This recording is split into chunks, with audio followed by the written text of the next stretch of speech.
Ang pakikipagkompromiso sa ating karelasyon ay napakahalagang bagay upang magtagumpay ang isang pagsasama. Hindi lang ikaw ang dapat na nagpapasaya kung meron kang masasaktang isa. Ikaw, kabarangay, marunong ka bang makipagkompromiso? Dear Papa Dudut, good day po sa inyo at sa mga avid listeners ng Barangay Love Stories. Ako nga pala si Ana, 34 years old at taga Quezon City. Matagal-tagal na rin po akong nakikinig sa programa ninyo online man o sa radyo. At napagdesisyonan ko na ngang sumulat sa inyong istasyon upang ibahagi ang kwento ng buhay ko na sana'y kapulutan ng aral at inspirasyon ng mga kabarangay natin. Magsisimula ang lahat noong taong 2024. That time, 5 taon na akong single. Sinabi ko talaga sa sarili ko noon na hinding-hindi na ako magbo-boyfriend dahil nga sa masalimuot ang huli kong relasyon. Niloko, inutangan, at sinaktan lang naman ako physically, verbally at emotionally ng huling partner ko. Kaya nga dala na rin ang trauma. Hinanda ko na ang sarili ko na maging matandang dalaga. Ngunit mapaglaro ang kapalaran, Papa Dudut. Dahil kung kailan hindi ko naman hinahanap ang pag-ibig, ay ako naman ang nahanap nito nang dumating sa buhay ko si Max, Papa Dudut.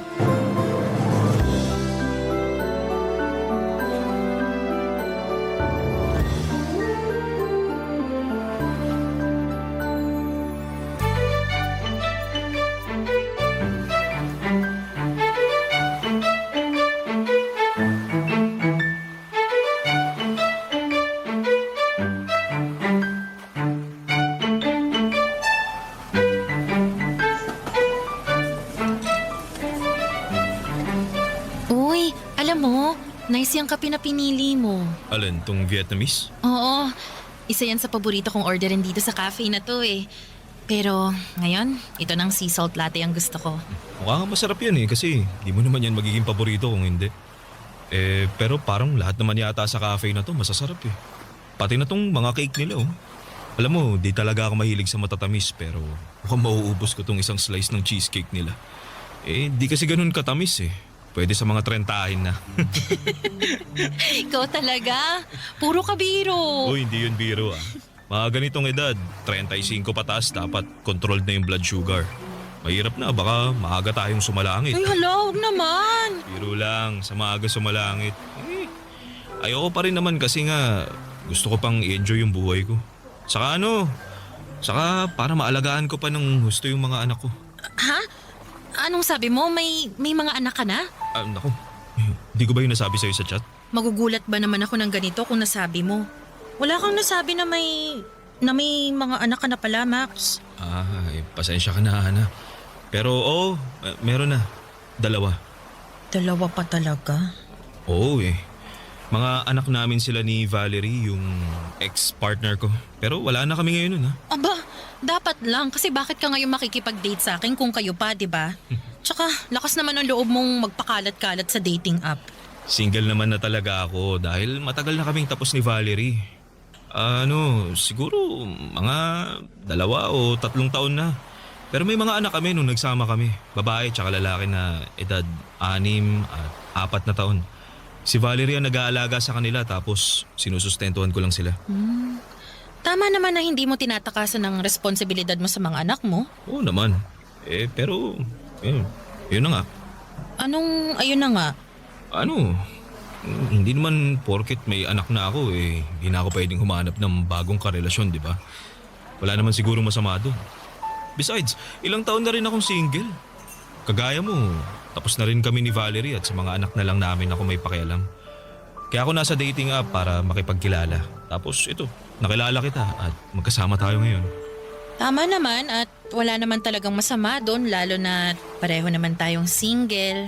Pero kasi Ayaw mo na sa akin dahil may mga anak na ako, no? Hindi naman sa ganun. Ganun yun. Halata kaya sa'yo. Bigla na lang nagbago yung reaksyon ng mukha mo nung nalaman mong may mga anak na ako Kasalanan ko rin naman kasi. Akala ko nabanggit ko na sa'yo nun pero well, di pa pala. Ayun, nagulat ka tuloy. Nakakagulat naman kasi talaga. Pero non-negotiable ko kasi ang may anak na, Max. Pakiramdam ko kasi, may kahati ako sa atensyon mo pag naging tayo. Syempre, mga anak mo yan. Tapos sino lang ba ako sa buhay mo, di ba?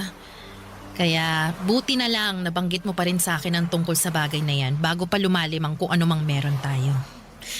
Pasensya ka na talaga. Papadudot, gwapo at mabait naman si Max. Nagtatrabaho siya bilang agent sa isang BPO company sa Ortigas. Single for 3 years pero may 2 anak sa previous partner niyang si Valerie. And to be honest, after kong malaman yon, ay nag-alangan na ako na ipagpatuloy ang pakikipag-communicate sa kanya. Sigurado na kasi ako noon sa sarili ko na handa na akong pumasok ulit sa isang relasyon pero hindi naman sa lalaking may anak na. Kabilin-bilinan din noon ng mama ko na humanap na lamang ako ng single at matino kesa may anak sa dating karelasyon. Dahil hindi raw mabibigay sa akin ng lalaki ang buong atensyon at pagmamahal niya kesyo mas matimbang pa rin sa puso niya ang mga anak niya. Kaya nga tinapat ko na noon si Max na ayaw ko nang makipagkita sa kanya pero nagmakaawa siya sa akin na bigyan ko pa siya ng pagkakataon. Nagugustuhan na raw kasi niya ako at gusto ko na rin naman siya. Kaya naman hinayaan ko na lamang siya naligawan ako at hindi nagtagal ay nakuha naman niya ang aking loob. Napamahal na siya sa akin at naging kami tapos ay nag-decide na kaming mag-live-in. Bali nakahanap kami ng 1-bedroom apartment sa Cubao na agad naming nilipatan, papadudot.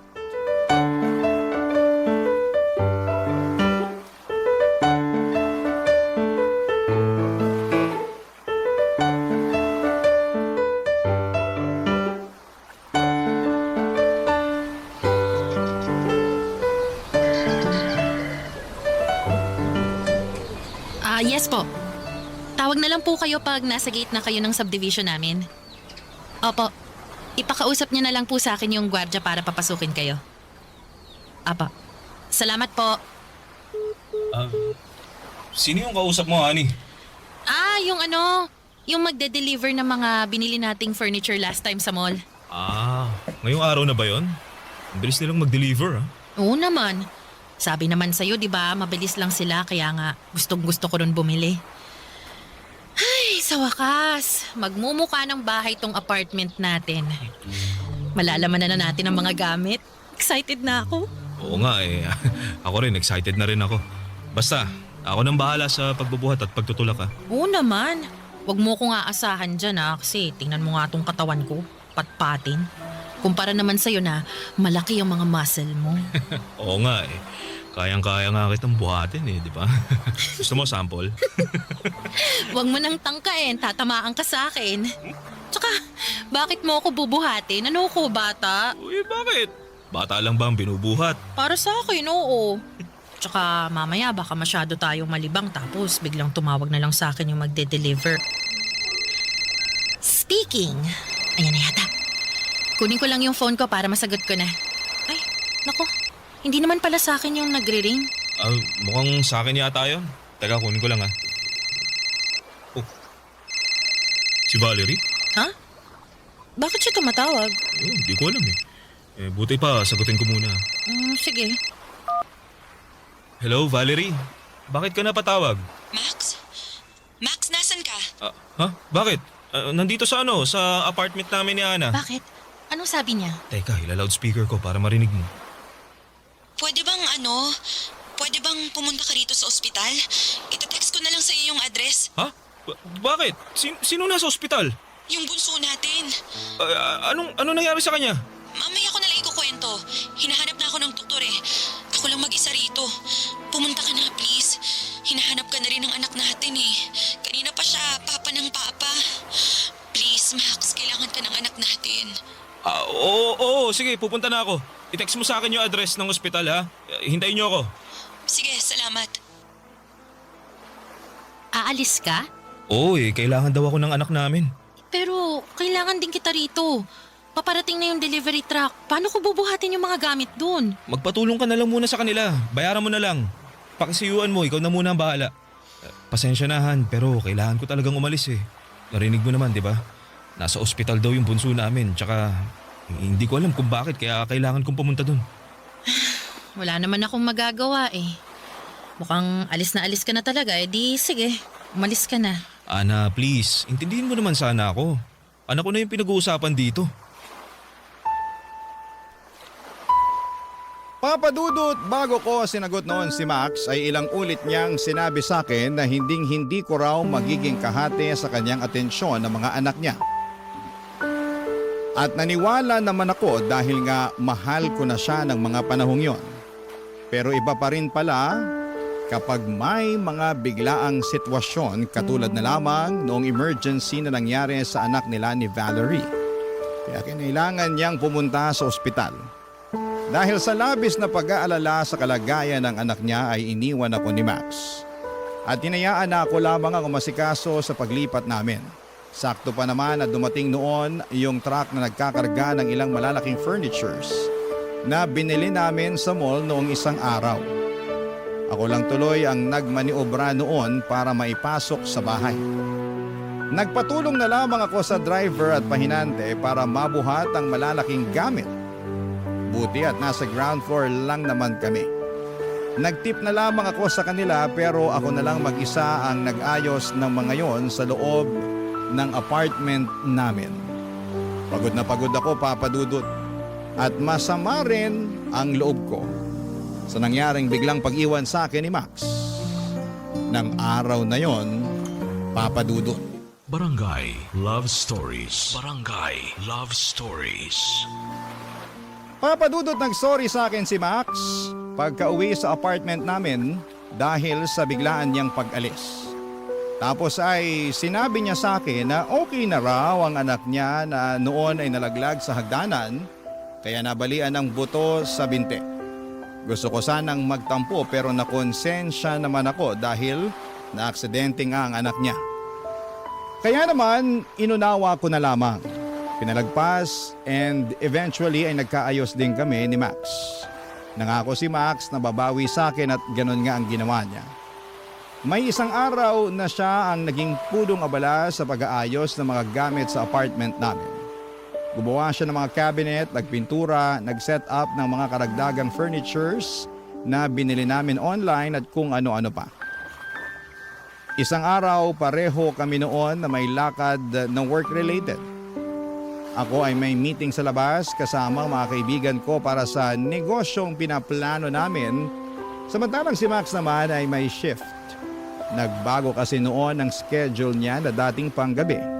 Palis na kami noon ng apartment nang biglang dumating si Valerie kasama ang mga bata.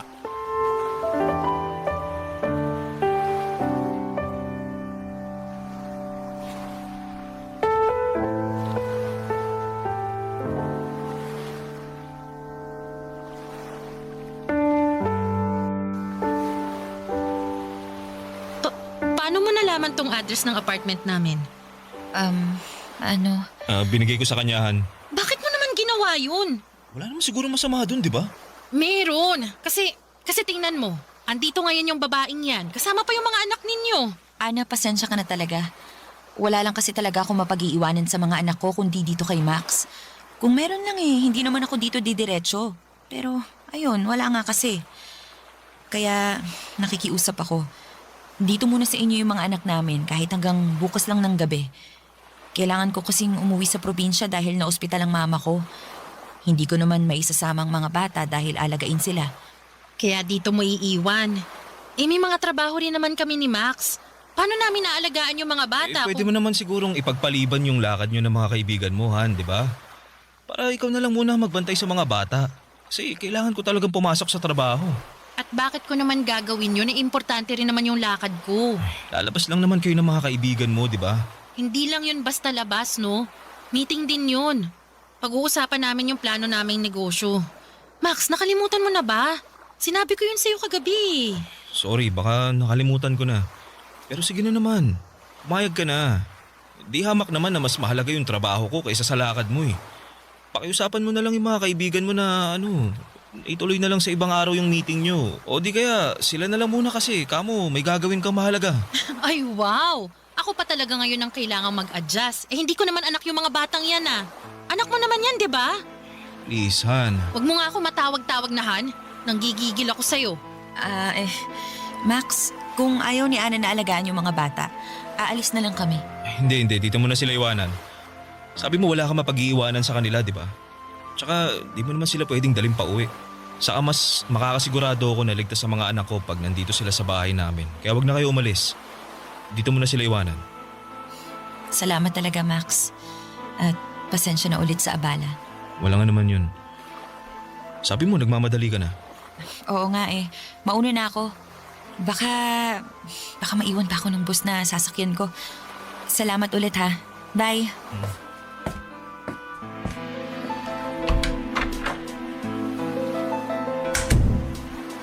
Ganon na lang yun? Anong ganun na ba yun? Na nag-decide ka na hindi man lang hinihingi yung opinion ko. Kaya nga nakikiusap ako. Ngayong araw lang naman hanggang bukas ng gabi. Kung wala lang akong pasok sa trabaho di sana ako na lang ang nagbantay sa mga anak ko, di ba? Saka mga bata yan. Wag mo naman sana silang anuhin. Anong anuhin? Wala akong ginagawa sa mga anak mo ha? Tsaka dapat nga ikaw ang magbantay sa kanila at hindi ako. Kahit ngayon lang. Hanggang bukas ng gabi pag uwi ni Valerie. Please, Ana, nakikiusap ako. Papadudot, hindi na nga ako nakapunta sa lakad ko ng araw na yon dahil kinailangan kong bantayan ang mga anak ni Max sa bahay. Ayoko naman silang isama sa meeting namin ng mga kaibigan ko dahil sigurado akong hindi rin ako makakapag-concentrate. Kesyo sa kanila lang mabubuhos ang atensyon ko sa kakabantay. Nasa edad pa naman sila na may pagkapilyo at pilya kaya alagain. Bukod doon ay nakakapagod ding sawayin. At yun nga ang eksaktong naranasan ko maghapon hanggang sa makauwi si Max. Hindi ko na nga nakuha ang makapagluto ng hapunan namin kaya nag-decide na lamang kaming mag-order ng pagkain noong si Max na ang nagbantay sa mga bata at saka pa lang ako nakaligo at nakapagpahinga. Tandang-tanda ko pa na aburido ako noon at naiiyak na lamang sa labis na pagod habang nasa banyo. Pagkatapos kong maligo, napatulog na ni Max ang mga anak niya, saka ko siya kinausap kung ano ang plano niya sa mga bata. Sinabi lang niya sa akin na sa bahay muna namin ang mga anak niya hanggang sa makabalik si Valerie. Kaya nga buong weekend ako ang naging nanay ng mga batang hindi naman nanggaling sa akin. Noong kinuha na ulit ni Valerie ang mga anak niya ay nakahinga na ako ng maluwag. May tampo pa rin ako kay Max dahil sa pinag-alaga niya ako sa mga anak niya. Pero that time ay malapit na ang birthday niya. Kaya sinantabi ko na lamang yon at nagpatuloy ako sa plano kong out of town namin. Isang araw bago ang karawan ni Max, pinakita ko sa kanya ang plane ticket for two at booking ng hotel sa Boracay bilang regalo ko sa kanyang kaarawan, Papa Dudut.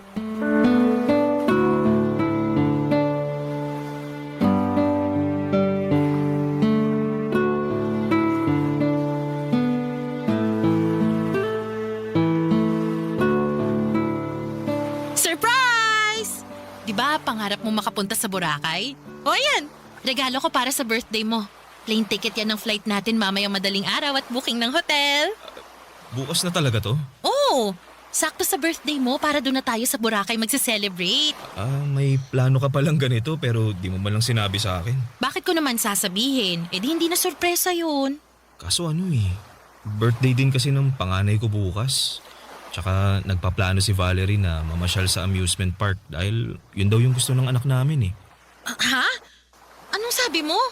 Pumayag ako kasi... Pumayag ka nang hindi mo sinasabi sa akin? Ikaw nga di mo sinabi yung plano mong alis natin Seryoso ba yan? Bakit ko nga sasabihin? Surprise nga, di ba?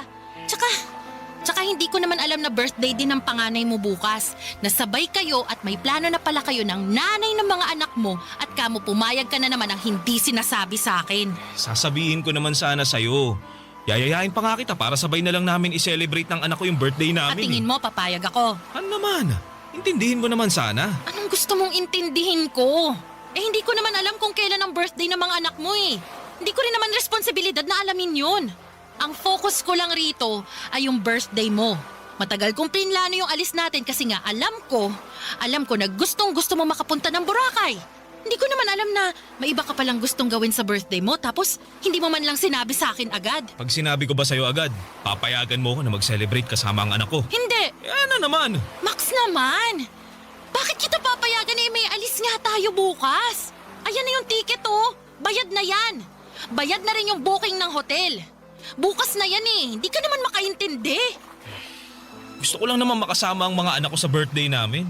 Ay na lang ulit kasi yun mangyayari simula nung naghiwalay kami ni Hindi Valerie. ko na siguro problema yun, di ba? Please naman oh. Kahit para lang sa anak ko. Anong kahit para lang sa anak mo? Paano na ako? Baka nakakalimutan mo. Nangako ka rin sa akin na ako ang magiging prioridad mo. Tsaka ayan na nga yung plane ticket at booking ng hotel oh. Anong gusto mong gawin ko? I-cancel ko yan. Sayang naman yung nagastos ko dyan, Max. Ikaw kasi. Dapat sa susunod, kung may plano kang ganyan, sabihin mo sa akin. Paulit-ulit na lang tayo ah. Hindi mo ba talaga naiintindihan yung punto ko? Naiintindihan ko naman. Naiintindihan, pero pinipilit mo yung gusto mo. Halata naman na ayaw mong umalis at mas gusto mong mag-celebrate ng birthday nyo ng anak. O sige na. Kakausapin ko na lang si Valerie. Sasabihin ko na wrong timing dahil may lakad tayo. Siguradong malulungkot nito yung anak namin. Baka nga sumama pa yung loob nun sa akin na tatay niya pero bahala na. Papuntahan lang natin yung gusto mong puntahan. Hindi masayang yung ginastos mo. Ay wow ah. Masaya ka na. Sana masaya ka na. Hirap sa'yo, di ka mapakiusapan eh. Papa Dudut, hindi ko naman siguro responsibilidad na alamin ang PEDSA ng kaarawan ng mga anak ni Max para makapag-adjust ng schedule namin. Dahil labas na dapat sila sa anumang gusto naming gawin. At yon ang pinaintindi ko sa boyfriend ko kahit na ako pa ang magmukhang masama. Hindi naman sa inaagawan ko sila ng moment na magkasama, pero dapat ako ang priority ni Max dahil ako na ang kinakasama niya. Ang ending, natuloy naman kami ni Max sa trip namin sa Boracay pero halata sa buong biyahe na hindi naman siya masaya. Bihira lamang siyang ngumiti, madalas ay sa pilitan pa. Lagi rin siyang aburido at hindi ko rin siya mayaya sa mga activity na gusto ko sanang gawin naming magkasama. Gusto lang niya sa hotel kesyo pagod daw siya pero may sa ilang beses ko siyang nahuli na nakikipag-video call sa mga anak niya. May pasabi-sabi pa nga siya na sana raw ay magkakasama sila sa mga oras na yon. Barangay Love Stories. Barangay Love Stories. Papa Dudut, imbes na magalit ng husto ay kinausap ko si Max kung ano ba talaga ang gusto niyang mangyari sa relasyon namin at relasyon niya sa mga anak niya. Pinaalala ko rin sa kanya na nangako siya sa akin noon na ako at ang relasyon namin ang priority niya. Sunod na lamang ang kanyang mga anak pero lumalabas kasi na ako ang nagmamakaawa sa atensyon niya. Nagsorry sa akin si Max at sinabi niya sa akin na nami-miss lamang niya ang mga bata. Na di na raw yon mauulit, ganito, ganyan. Kaya naman inunawa ko ulit siya sa hindi ko na mabilang na pagkakataon. Inisip ko na baka nga sabik lamang siya sa mga anak niya simula noong naghiwalay sila ni Valerie. In short ay nagpaka-bigger person ako. Hinayaan ko silang mag-bonding na magtatay at kung minsan ay sumasama pa nga ako. Para na kaming isang buong pamilya noon at napagtanto ko na mas magiging mabuting tatay si Max sa sarili naming anak.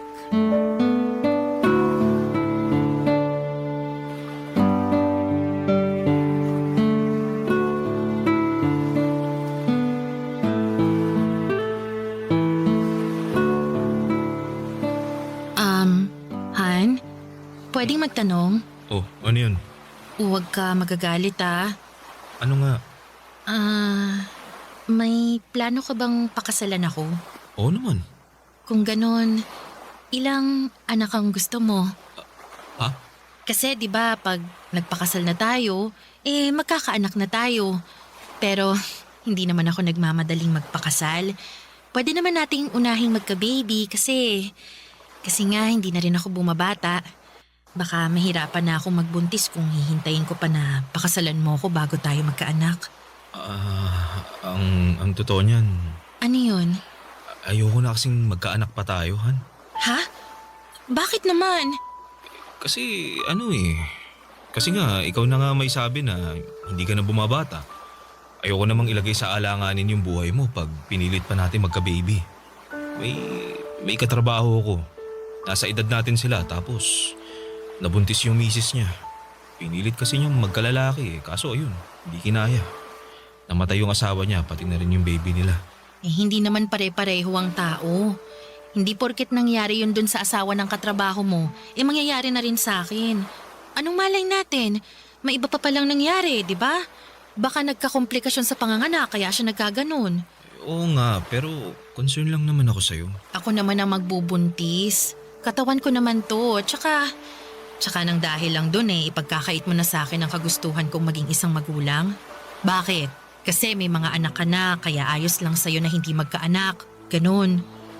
Para namang hindi yata patas yun, Max. Kasi ayoko na rin talagang magkaanak kasi ayoko nang bumalik sa umpisa. Ano bang pinagsasasabi mo? Ayoko na mag-alaga ng batahan. Nakakapagod yun. Naranasan ko na yun dun sa 2 anak namin ni Valerie at hanggang ngayon, di ko pa rin yun makalimutan. Lalo na yung pakiramdam. Pagod, puyat. Grabe kaya pinayat ko nun. Ngayon pa nga lang ako nakakabawi-bawi no, naghiwalay kami. Para mo na rin sinabi na kaya ka nakipaghiwalay kay Valerie kasi ayaw mong alagaan ang mga anak mo. Anong ayaw? Gustong gusto ko nga sila makasama Ngayon lang, kung kailan malalaki na sila at hindi na masyadong alagain. Di kagaya ng mga sanggol pa lamang sila. At saka, saglit mo lang naman silang nakakasama ngayon. Si Valerie pa rin ang nag-aalaga sa kanila, Max. Hindi mo alam ang totoong dahilan ng paghihiwalay namin ni Valerie. Kaya wala kang karapatan na pagsalitaan ako ng ganyan. Saka, sinusustentuhan ko naman yung anak namin Hindi ako nagpabaya sa kanila. Gusto ko na maramdaman pa rin nila na may tatay sila kahit nahiwalay na kami ng nanay nila. Oh, gano'n naman pala. Bakit natatakot ka sa responsibilidad pag nagkaanak tayo? Sa lagay, mahal mo lang ang mga anak mo pag lumaki na sila at hindi kapag mga sanggol pa lang sila? Para namang hindi ka dumaan sa pagiging sanggol. Inalagaan ka rin naman nun ng nanay mo, di ba? Basta, ayoko. Pasensya ka na Han, pero hindi mo ako mapipilit magkaanak. Mabubuhay naman tayo siguro ng walang anak, di ba? Saka ikaw na may sabi. May mga anak na ako. Napapansin ko naman na nagiging malapit na kayo sa isa't isa ng mga bata Hindi ba pwedeng sila na lang? Sila na lang yung ituring mo mga anak natin. Ang kapal naman ng mukha mo na sabihin sa akin yan. Ikaw na lang ba talaga ang palaging magdidesisyon sa relasyon natin? Max, paano naman ako? Wala na lang ba talaga akong sasabihin? At susundin ko na lang ba lahat ng gusto mo? Sumusobra ka na talaga, Max, Papa Dudut, hindi ko po ini-expect ang mga sinabi na yon sa akin ni Max nang minsan naming pag-usapan ng pagkakaroon ng anak. Ni sa hinagap ay hindi ko akalain na aayaw na ulit siyang magka-baby gayong nakita ko naman kung gaano siya ka-close sa mga anak nila ni Valerie. Pero may hangganan pala yon, kaya sumama talaga ang loob ko sa kanya. Hindi ko na pinilit intindihin ang rason niya dahil para sa akin ay walang kwenta ang mga yon. Kaya nga kami nagsama sa iisang bubong ay para bumuo ng pamilya. Tapos ayaw niya. Dahil po sa mga nangyari ay nilunod ko ang sarili ko sa trabaho. Sakto, nagbukas na yung cafe na inuumpisahan namin ng mga kaibigan ko kaya naman doon ko ginugol ang lahat ng oras na meron ako. Kung umuwi man ako sa apartment ay para na lamang kumuha ng damit dahil ayaw kong makita at kausapin si Max. May sa isang beses na 3 araw akong hindi umuwi sa amin at nakituloy na lamang ako sa kaibigan ko. Tawag ng tawag noon sa akin si Max pero hindi ko siya sinasagot. Nung naisipan ko nang umuwi sa apartment namin ay laking gulat ko. Sa naabutan ko, Papa Dudut,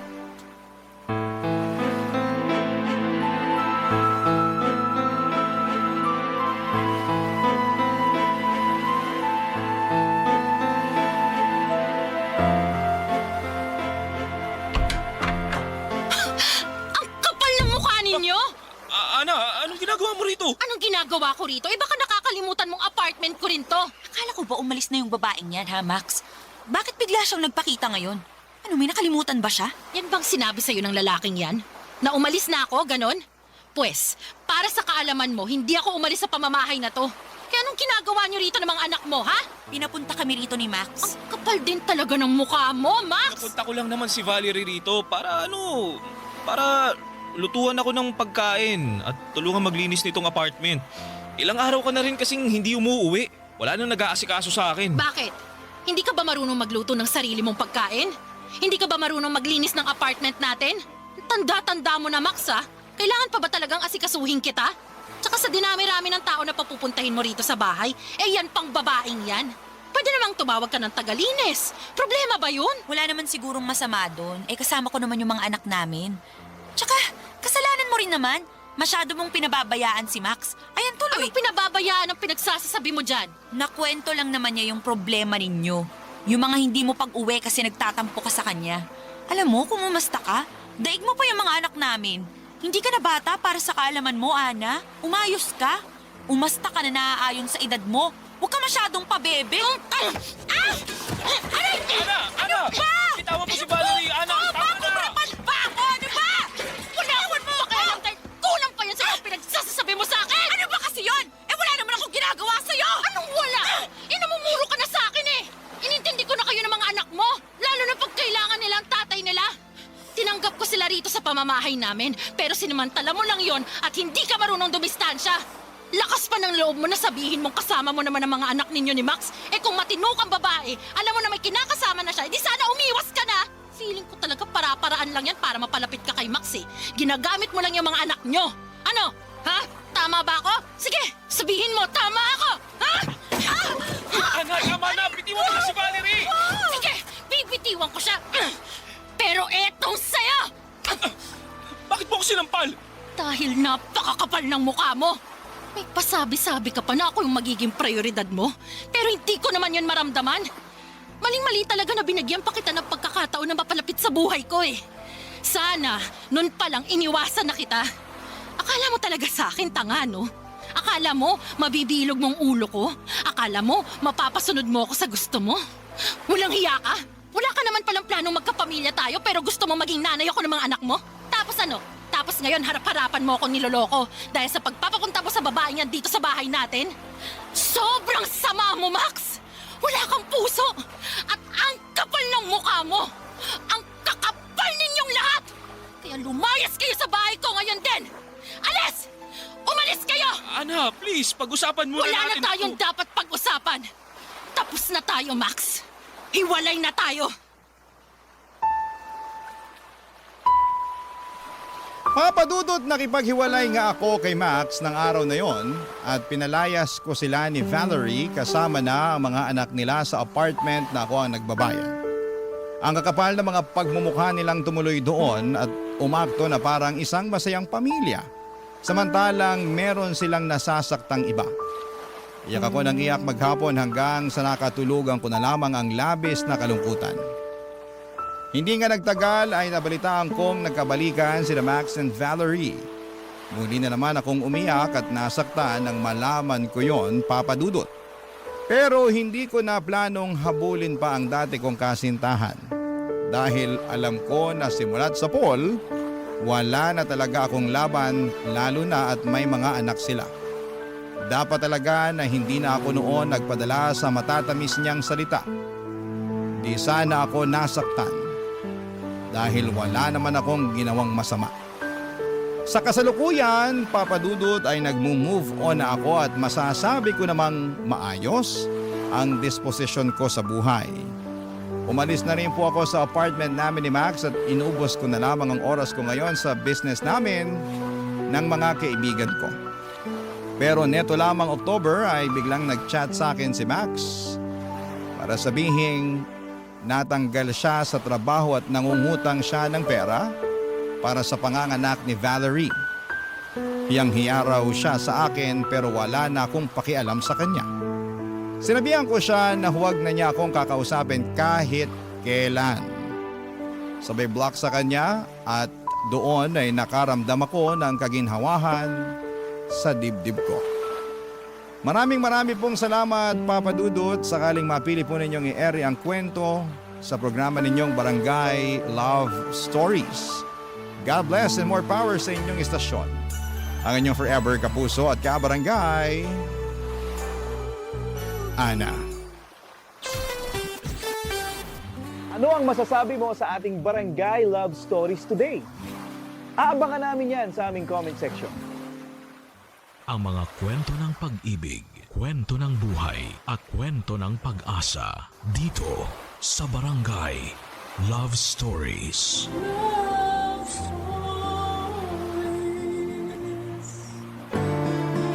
Importante sa buhay na marunong kang kumilatis ng tao na pakikisamahan mo. Dahil meron na sa una lamang magaling pero sa uli ay iiwanan ka rin. Ikaw, kabarangay, marunong ka bang kumilatis ng tao? Dear Papa Dudut, magandang tanghali sa inyo at sa mga kabarangay natin na avid listener ng Barangay Love Stories. Ako nga pala si Milet, hindi ko tunay na pangalan. 35 anyos na ako sa ngayon at isang housewife na nakatira dito sa Bulacan. Panatiko na ako ng programa ninyo sa radyo, ang boses ni Papa Dudut, ang kasalo ko. Tuwing tanghalian at wala akong pinapalagpas na episode ninyo sa radyo maano online. Sa katunayan ay nakikinig na rin po kami araw-araw at bigla akong naisip na magpadala ng sulat sa inyong istasyon. Magsisimula ang lahat noong kabataan ko, Papa Dudut. Lumaki ako na binubuhay ng isang single parent. Ang tatay ko na lamang ang kasama namin ang 3 ko pang nakababatang kapatid. Maaga kasing nawala si nanay. Buhay pa naman siya, nanlalaki lang. Kaya nga simula noon ay tinuong ko na lamang sa pag-aaral ang atensyon ko. Mapangarapin din po akong klase ng tao, Papa Dudut. At wala akong ibang hangad, kundi ang matulungan ang kaisa-isang magulang namin at makabawi sa kanya.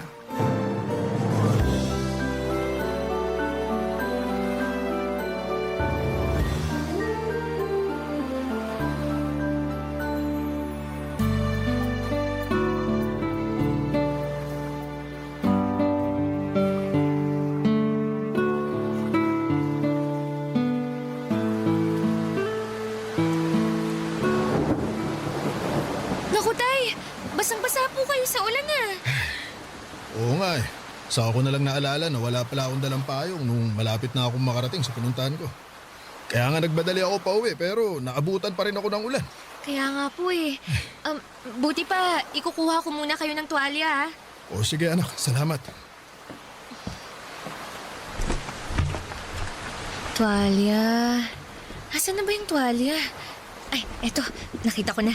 Samahan ko na rin ng damit. Eto na po ang tuwalya at damit. Magpunas at magpalit na rin kayo, Tay. Salamat nak. Pero mamaya na ako magpapalit ng damit. Uupo na muna ako dahil nangangalay na itong mga binti ko. Kalalakad ng mabilis dahil nga uulan na. Kulang na lang, tumakbo ako pero hindi ko naman kaya. Ay, kawawa naman ang tatay ko. Sobra-sobra na yung sakripisyo nyo para sa pamilya natin. Maghapon na kayong nagtitinda tapos naaabutan pa kayo ng ulan. Ay, hayaan mo na. Napaubos ko naman yung paninda natin kakanin bago ako umuwi at abutan ng ulan. Kaya ayos na rin. Hindi po ayos yun dahil baka magkasakit kayo. Hindi ako magkakasakit. Malakas yata itong tatay mo. Saka kung pakiramdam ko magkakasakit na ako, uunahan ko na ng pahinga. Huwag ka nga mag-alala sa akin, anak. Kaya ko naman eh. Saka masaya ako na nagsasakripisyo para sa inyong magkakapatid. Hayaan mo, Tay. Kapag nakapagtapos ako hinding-hindi ko na po kayo pagtatrabahuhin. Anong ibig mo sabihin? Kasi po, ako na po ang magtatrabaho para sa pamilya natin. Uy, maliliit pa ang mga kapatid mo, Milet. Nag-aaral pa sila. Baka mahirapan ka pag sinulo mo ang pagtatrabaho para sa pamilya natin. Saka hindi pa naman ako ganun katanda. 45 pa lang naman ang tatay mo. Kaya ko pang magtrabaho para tulungan ka. Ang akin lang naman po, baka napapagod na kayo sa pagtatrabaho. Kasi simula nung iniwan tayo ni nanay, kayo na ang tumayong nanay at tatay namin. Oo, totoo na napapagod ako sa trabaho, pero hindi ako napapagod sa pagiging tatay at nanay sa inyong magkakapatid.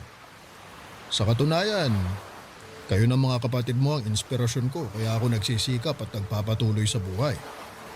Oo, malaking kakulangan ang pagkawala ng nanay niyo dahil nawala na rin ako ng katuwang sa pagtataguyod sa inyo. Pero aanhin ko naman ang isang tao na walang ginawang matino at panay pasakit lang sa damdamin ko, di ba? Buti pa, sumama na lang siya sa lalaki niya. Ang mahalaga sa akin, magkakasama tayo. Kaya bilib na bilib po ako sa inyo eh. Ha? Bakit naman? Kasi ang tapang-tapang niyo po. Biruin niyo, kinaya niyo na nga na itaguyod kami tapos kinaya niyo pa na ibigay sa iba si nanay. Siya naman ang may gusto nun dahil hindi siya marunong makontento sa pamilya natin. Saka ilang beses na akong nasaktan sa panluloko niya. Naisip ko na panahon na para palayain ko siya. O edi gumaan-gaan ang damdamin ko nung ginawa ko yon. Para akong nabunutan ng tinik sa lalamunan. Uy, kaya ikaw umilit. Huwag kang manatili sa isang relasyon kapag kaugali ng nanay mo yung lalaki, ha? Pero sana matinong lalaki ang matagpuan mo balang araw. Yung hindi ka sasaktan o lolokohin. Sa halip, mamahalin ka ng tapat at paninindigan ka. Papadudot inspirasyon ko ang tatay ko at ang munti naming pamilya kaya nagsikap akong makapagtapos ng pag-aaral. Hindi nagtagal ay natupad ko yon at agad akong naghanap ng mapapasukang trabaho. Kung ang iba kong kaklase ay mas piniling magpahinga muna ng ilang buwan. Pagkatapos ng graduation ay ibahin niyo po ako. 2 buwan bago ako makapagtapos ay nag-job hunting na ako, Papadudot. Hindi nagtagal ay dinala ako ng aking kapalaran sa Maynila kung saan ay nakapasok ako sa isang pribadong kumpanya. Magkahalong kaba at excitement ang namutawi sa akin ng mga panahong yon. Kaba dahil aminado akong limitado pa lamang ang nalalaman ko sa bagong mundo na pinasok ko. At excitement na matuto. Naniniwala kasi ako na hindi lang sa eskwelahan natututo ang isang tao. At sa unang araw ko nga sa trabaho ay nakilala ko si Paulo, Papadudot.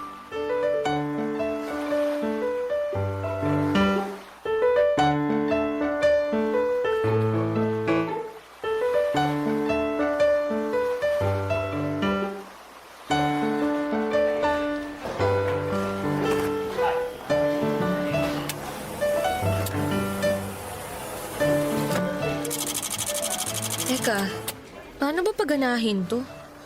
Medyo nabobobo ako rito Ay, naku. Teka, kanino ba ako pwedeng magpatulong? Nagmamadali pa naman yung bisor ko na makuha tong mga pinapa-photocopy niya. Hello there, beautiful. What's up? May problema ba? Ako ba yung tinawag mong beautiful? Wala naman ako nakikitang maganda sa paligid bukod sa'yo. Kaya ikaw yung sinasabi ko maganda. Bigla naman akong nahiya. Bakit ka naman mahihiya? Saka huwag kang yumuko. Hindi ko makita yung kagandahan mo eh. By the way, Paolo nga pala. Taga-IT department. Diyan lang sa gilid yung table ko. Kaya nga natanaw kita eh. Kako, mukhang may problema ka. Nice to meet you, Sir Paulo. Naku, Paolo na lang. Huwag na yung sir na yan. Sige. Ikaw, ano bang pangalan mo? Ako si Milet, taga-marketing naman. Bago lang ako rito. Unang araw ko panghala ngayon eh. At tama ka, dahil namumroblema na ako dito sa photocopy machine na to. Ayun, hindi ko kasi alam kung paano ko to gamitin eh. Sana hindi mo ko husgahan at sabihang taga-ibang planeta ha.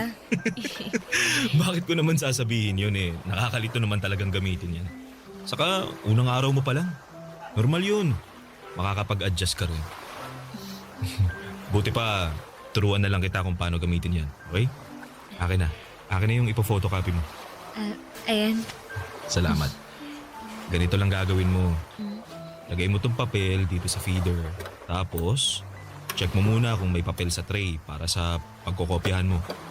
Meron naman. Nilagyan ko na kanina. Okay yan. Tapos, iset up mo na yung size dito sa screen. Yan ang hindi ko alam. Okay lang yan. At least ngayon alam mo na. Oo nga eh. Salamat ah. Wala nga naman. Pagkatapos mong iset up, pwede mo nang pindutin dito para mag-photocopy na.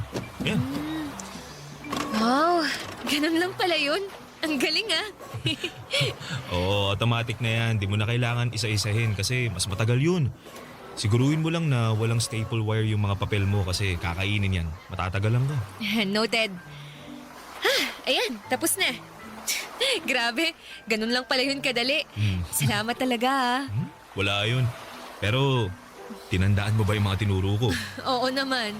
Para sa susunod hindi na ako mahihirapan. Pag nahirapan ka, pwede mo naman akong istorbohin dun sa table ko para magpatulong. Naku, nakakahiya naman sa'yo. Huwag kang mahiya kasi trabaho ko naman yun. Saka, masaya ako na tumulong sa mga magagandang babae na kagaya mo. Naku, binobola mo lang yata ako eh. Uy, hindi ako bolero Nagsasabi lang ako ng totoo. Malapit na palang mag-lunch. May kasabay ka na bang kumain? Wala pa nga eh. Wala pa rin kasi akong kakilala rito. Meron na. Gusto mo, magpakilala ulit ako sa'yo? Hindi na kailangan. Kilala na kita, no? Kung ganun, pwede ba kitang yayain mag-lunch? Wala rin kasi akong kasabay Saka kung ayos lang sa'yo, syempre. Ayos lang naman. Yun. Yan, may kasabay na ako. Hintayin na lang kita sa kantin mamaya Sige. Ibigay ko lang tong mga papeles na to sa bisor ko. Papadudot, gwapo, matangkad, matangos, ang ilong, maputi at makinis ang balat. Ganyan ko po ilalarawan si Paulo. Para siyang anghel na bumagsak sa lupa dahil tinulungan niya ako noong unang araw ko sa trabaho. Taga-IT department siya samantalang ako ay nasa marketing. Pero hindi siya nagatubili na dayuhin ako upang tulungan kapag may kailangan. Lalo na nga sa computer at office equipment na hindi ko alam gamitin. Bukod sa mga pisikal niyang katangian, pala kaibigan din si Paulo. Palangiti rin siya, bagay na kinatuwa ko ng husto sa kanya. Palatawa at makuwento. Mas matanda sa akin si Paulo ng 6 na taon. 28 years old na siya at ako naman ay 22 years old. Pero pakiramdam ko ay magkaedad lamang kami dahil sa husay niyang makisama, Papadudot. Barangay Love Stories. Barangay Love Stories. Papadudot, naging regular employee ako sa paglipas ng 6 na buwan. Kaya naman masayang masaya ako. Unti-unti ay naka-adapt ako sa buhay sa opisina. Hindi na ako yung dating tatanga-tangang empleyado sa unang araw ng trabaho. Marami na rin akong nakilala at naging kaibigan, lalo na sa department na kinabibilangan ko. Pero kung may higit akong dapat pasalamatan, yun ay walang iba kundi si Paulo. Simula kasi noong unang araw ko hanggang sa maregular na ako ay nasa tabi ko lamang siya. Sumusuporta at nagpapagaan ng buhay ko sa opisina. Naging mabuting kaibigan at katrabaho ko rin siya, Papadudot. Hindi nagtagal ay lumalim ang pagkakaibigan namin hanggang sa nagtapat siya ng nararamdaman niya sa akin. Pumayag akong ligawan niya. Pero nakarating sa akin ang usap-usapan na may pagkababaero daw si Paulo. Noong una ay hindi ko yon pinansin hanggang sa unti-unti ko nang napatunayan na totoo ang mga sinasabi nila.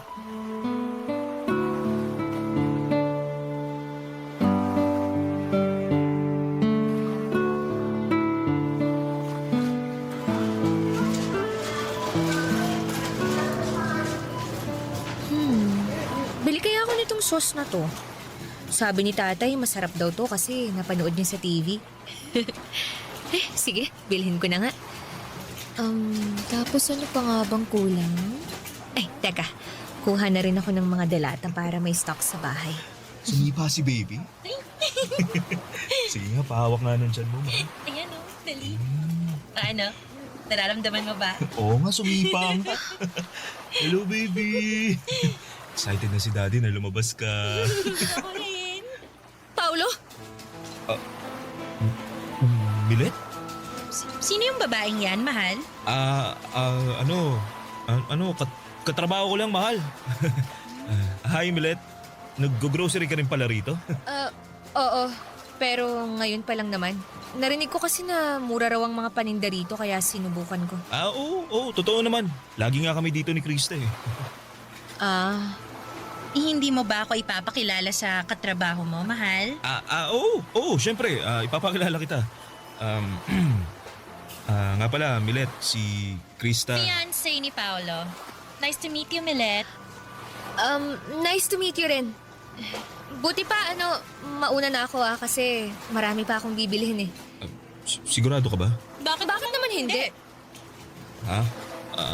Kanina ka pa, Paolo, Nakita mo lang yung katrabaho mo na wala ka na sa wisyo kausap? Sinasabi mo? Hindi. Hindi raw, pero halatang halata kaya sa'yo. Excuse me lang pero maiwan ko na kayo. Hoy, Milet, ayusin mo lang, ha? Ha? Ano nga ayusin ko? Yung buhay mo. Kung ayaw mo ng gulo, layuan mo si Paolo. Teka nga! Teka, Krista. Wala namang ginagawang masama si Milet, kaya wag mo na siyang awayin, mahal. Buti pa, pumunta na tayo dun sa cashier. Magbayad na tayo ng mga pinamili natin. Ha? Bakit tayo magbabayad hindi pa nga tayo tapos mamili?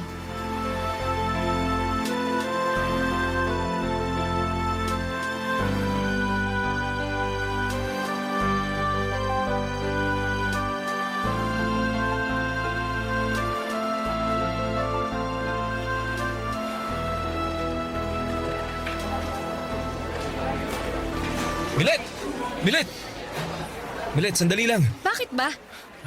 Anong bakit ba? Kanina pa kita tinatawag pero dire-diretso ka lang sa paglalakad. Nagmamadali ako eh. Ano bang kailangan mo? Tungkol dun sa nangyari kagabi. Yung nakita ko lang naman kayo na masayang nag-grocery ng fiancé mong si Krista. May fiancé ka na pala pero gusto mo pa akong ligawan? Uy, ito mo maingay. At bakit hindi? Takot ka bang marinig ng mga tao rito sa opisina natin kung gaano ka kababaero at sinungaling? Para sa kaalaman mo matagal ko nang naririnig na babaero ka. Pero hindi ako naniwala ron. And guess what? Mukhang tadhana nang gumawa ng paraan para malaman ko ang totoo. Pasensya ka na kung nagsinungaling ako sa'yo. Wala nang magagawa yung pasensya mo kasi nangyari na. Grabe ka, Paolo. Buntis na yung fiancé mo pero nakuha mo pang lokohin. Ano bang pumasok dyan sa kukote mo? Bakit mo nagawa yun sa kanya? Baka hindi mo lang maintindihan pag kinuwento ko eh. Komplikado kasi yung relasyon namin ni Krista. Alam mo, hindi ko na rin naman gustong alamin dahil wala na akong pakialam. Kaya wag mo na ako ulit lalapitan. Kasi naiinis ako sa'yo. Ayoko pa naman sa tao yung sinungaling at manluloko. Diyan ka na nga!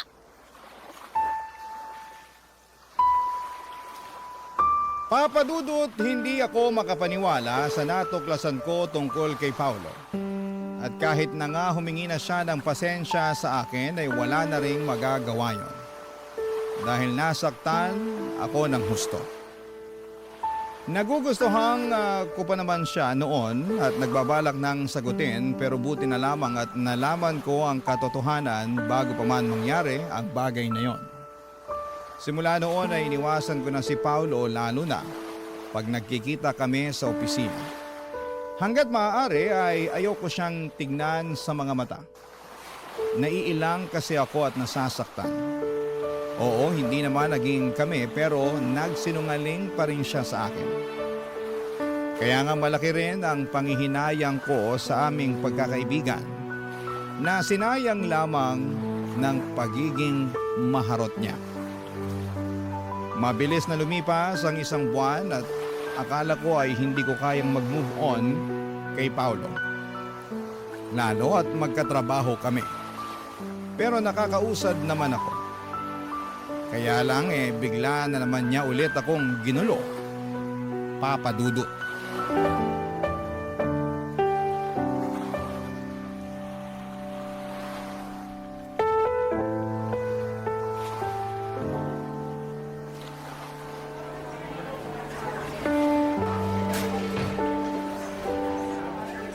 Milet, pwede bang kausapin mo na ako? Kinakausap naman kita. Oo nga, pero tungkol lang sa trabaho. Ano pa bang pag-uusapan natin bukod sa trabaho? Wala naman na, di ba? Meron kasing... Kasi ano eh, Ano? kasi hiwalay na kami ni Krista. Ano? Matagal ko na talaga siyang gustong hiwalayan pero hindi ko magawa dahil nga magkaka-baby na kami. Hindi ko naman talaga siya mahal eh. Masyado kong nasasakal sa kanya. Napaka-control freak nun. Pero nakiusap siya sa akin na aayusin namin ang relasyon namin. Pagbabago raw siya kaya nagstay ako alang-alang sa baby namin. Sinubukan ko naman na maging okay kami pero wala na talaga akong nararamdaman sa kanya. Hindi yan ang nakita at narinig ko dun sa grocery. Ang sabi mo, excited ka nang lumabas ang baby niyo ni Krista. Tapos bigla mo akong lilinyahan ng ganyan, ha? Tsaka bakit mo ba sinasabi sa akin ang bagay na yan? Wala naman akong pakialam dun. Sinabi ko kasi ikaw ang rason kung bakit ako nakipaghiwalay sa kanya. Ako? Oo. Kasi mahal kita. Nababaliw ka na. Nababaliw na nga ako siguro pero yun talagang nararamdaman ko eh. Naging duwag ako na makipaghiwalay kay Krista bago ko pa aminin sa'yo yung nararamdaman ko. Kaya naman nakapagsinungaling ako. Tsaka inaamin ko yun kaya nga humihingi ako ng tawad sa'yo. Wala rin namang magagawa yung paghingi mo ng tawad dahil nasaktan mo na ako. Tapos ngayon, ang lakas pa talaga ng loob mo na sabihin sa akin na mahal mo ko kung kailan nakaka-move on na ako sa'yo. Lalo mo lang akong sinasaktan sa ginagawa mo eh. Milet, pasensya ka na talaga. Hindi ko sinasadya pero hindi ko rin naman kayang pigilan yung nararamdaman ko. Mahal kita. At gusto ko sanang humingi ng isa pang pagkakataon sa'yo. At sa tingin mo, ibibigay ko pa yun sa'yo? Oo. Kasi naniniwala ako na may nararamdaman ka pa rin para sa akin. Meron nga, pero puro na lang galit at inis. Patawad talaga, Milet. Naging padalos-dalos ako. Kaya nga napag-isip-isip ko na itama yung mga pagkakamali ko. Hiniwalayan mo si Krista para ayusin yung sa atin? Iyon ba yung sinasabi mong tinama mo ang pagkakamali mo? Oo. Paano yung magiging anak nyo? Ha? Ano? Huwag mong sabihin na nakalimutan mo na yung magiging anak nyo. Hindi. Pero nag-usap na kami ni Krista na pananagutan ko pa rin yung bata. Susustentuhan ko pa rin dahil ako pa rin naman yung tatay niya. Hindi ko naman tatakasan yung anak namin. Gusto ko lang talagang maging malaya kay Krista at sa relasyon namin. Dahil pag hindi ko ginawa yun masiraan na ako ng ulo.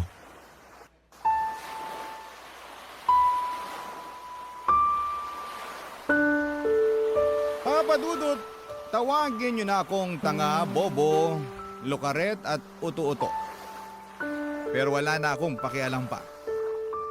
Kahit na anong gawin kong pagmamatigas ng puso, ay naapektuhan pa rin ako sa hiwalayan ni na Paulo at Krista. Kaya hindi ko na napigilan na i-comfort siya. Doon ko napatunayan na may pakialam pa rin ako kay Paulo. At hindi pa rin pala nawala ang pagmamahal ko sa kanya. Mahal ko pa rin siya kahit na nagsinungaling siya sa akin. At dahil sa mga nangyari sa kanila ng ex niya ay naging malapit muli kami sa isa't isa. Hindi ko na pinakinggan ang mga sinasabi ng ibang tao.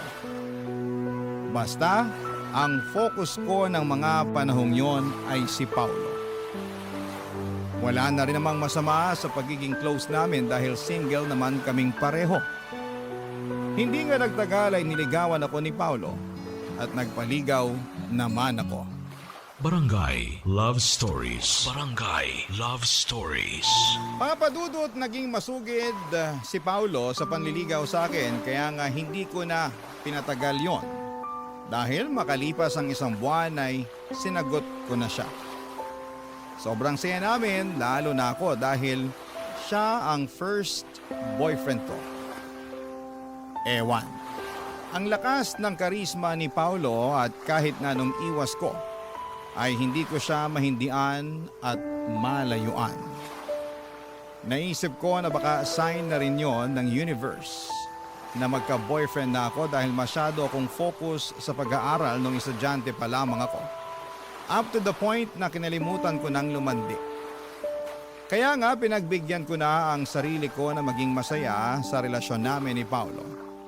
Lalo na at pinakita at pinaramdam niya sa akin kung gaano niya ako kamahal.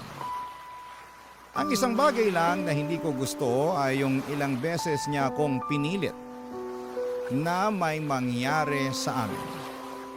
Lalo na at natatakot pa akong mabuntis at hindi pa ako handa. Hanggang sa napapayag rin niya ako dahil sa matatamis niyang salita at pagsasabi na kahit na anong mangyari ay pananagutan niya ako.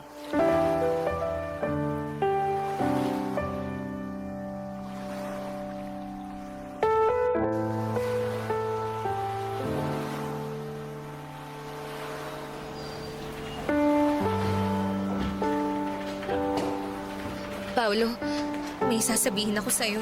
Ano ba yun? Ito mo, dami-dami kong tinatapos na trabaho eh. Dalihan mo na, istorbo ka. Sobra ka naman, break time naman ah. Masyado ka naman yatang masipag. Bulag ka ba o ano? Ang dami kong ginagawa oh. Kung hindi ko pababawasan yan, siguradong matatambakan ako. Tapos sumabay ka pa talaga. Ano ba problema mo? Sabihin mo na yung sasabihin mo para matapos na. Paulo, buntis ako. Ano? Anak naman nutok nene. Paano nangyari yun? Paanong nangyari yun? Sigurado ka na bang buntis ka? Oo! Kasi 3 beses na ako nag-pregnancy test. At lahat lumabas na positive. Oh, eto, nasa bulsa ko. Tingnan mo para malaman mong nagsasabi ako ng totoo. Ayan, tingnan mo. Tingin nga. Buwisit naman buhay ito. O bakit ka ba nagagalit? Hindi ka ba masaya na magkakababy na tayo? Yung mukhang to, tingin mo masaya? O bakit ka nga nagagalit? Kasi wrong timing naman yung pagbubuntis mo eh. Ang dami-dami ko ng problema, dumagdag ka pa. Kasalanan ko ba yun? Ikaw naman yung bumuntis sa akin, ha? Sabihin mo hindi. Di ka ba nakikinig? Ang dami-dami ko ng problema, gusto mo isa-isahin ko pa sa'yo? Tingin mo, paano ko susuportahan yung 2 bata? Sige nga, hirap na nga ako dun kay Krista dahil napaka-demanding tapos dumagdag ka pa talaga. Sobra ka naman sa akin. Hindi ko rin naman to ginusto. Nagtiwala lang naman ako sa'yo kaya nagawa kong ibigay ang sarili ko ng buong buo. Alam mo ano magandang gawin? Palaglag na lang natin yung bata. Anong sinabi mo? Nilit naman eh. Bingi ka ba o ano? Kakainis ka, paulit-ulit tayo. Sabi ko, ipalaglag natin yung baby dyan sa tiyan mo. Total, di pa rin naman tayo handang maging magulang eh. Nasisiraan ka na ba ng ulo? Basta, hindi ko pananagutan yung nasa sinapupunan mo. Ayoko sa batang yan. At kung ipipilit mo pa rin sa akin, mabuti pa maghiwalay na lang tayo. Sige, mamili ka. Ako o yung pinagbubuntis mo.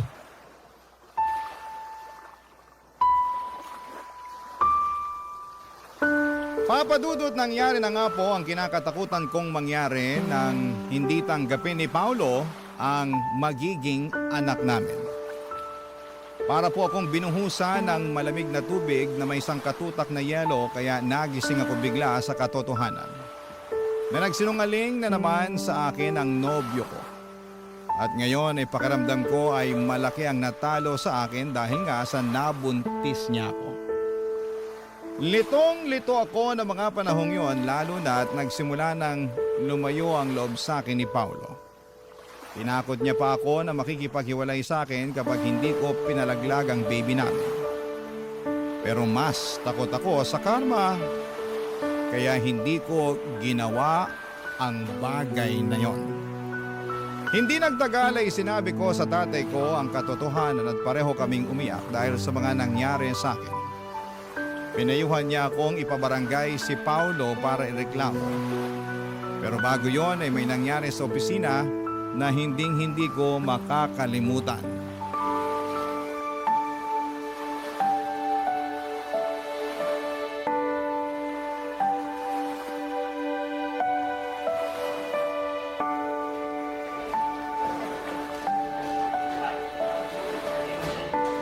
Krista, anong ginagawa mo rito sa opisina namin?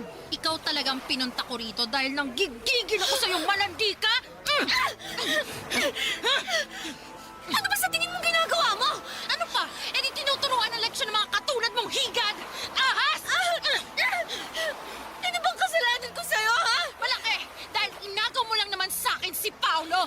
Wala akong inaagaw sa'yo. Hiwalay na kayo ni Paulo, di ba? Oo! At dahil yun sa'yo, nung nalaman ko yun, wala akong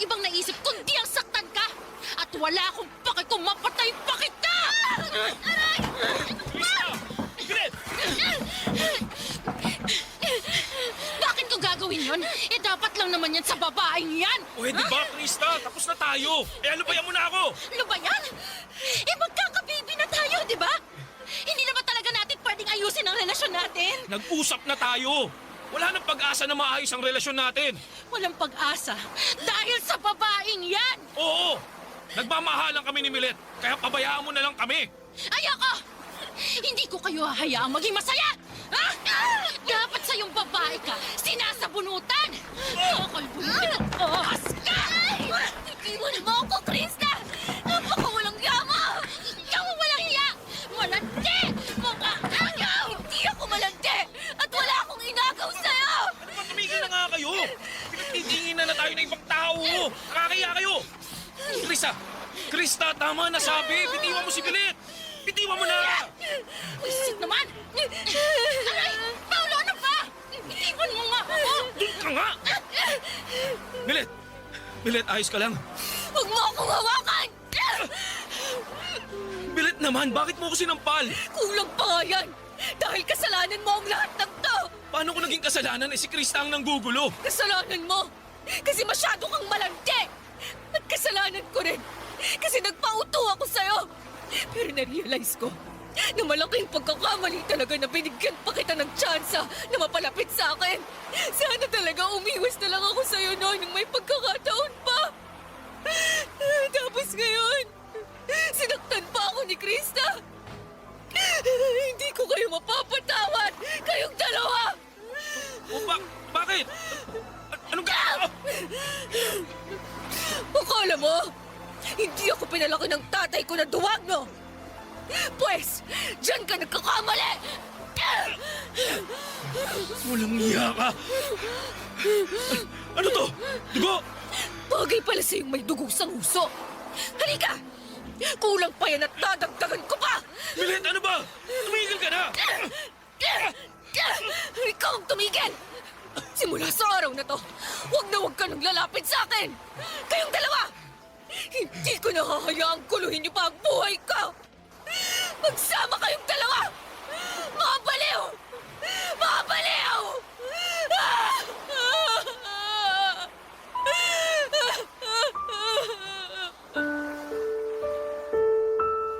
Papa Dudut, hindi ko na nagawang paguntugin ang ulo ni na Paulo at Krista dahil may mga dumating ng security guard para umawat sa amin. Agad na dinala sa ospital ang dalawa para matahi ang mga nguso nila. Ewan, sana talagang tinuluyan ko nang paputukin pati ang mga ulo nila. Ayos lang naman ako noong mga panahong yon, pati na rin ang baby sa sinapupunan ko. Tapos nung sumunod na araw ay pinagharap-harap kami sa HR department dahil sa kaguluhang ginawa namin. Kapwa kami na mimohan ni Paulo, samantalang pinablatter naman nila si Krista. Pero na-stress talaga ako ng husto sa nangyari kaya nag-decide na lamang ako na mag-resign sa trabaho. Nakipaghiwalay na rin po ako kay Paulo at pinagbantaan siya na huwag nang magpapakita pa sa akin. Papa Dudut, nag-focus na lamang po ako sa pagbubuntis ko at noong nakapanganak ako ay saka ako naghanap ng mapapasukan. Buti na lang at nandyan ang tatay ko na napaka-supportive sa akin. 10 taon din akong naging single parent bago ko po nakilala ang asawa ko, Papa Dudut. Akala ko ay hindi ko na matatagpuan ng tunay na pag-ibig. Pero ibinigay pa rin yon sa akin ng Panginoon.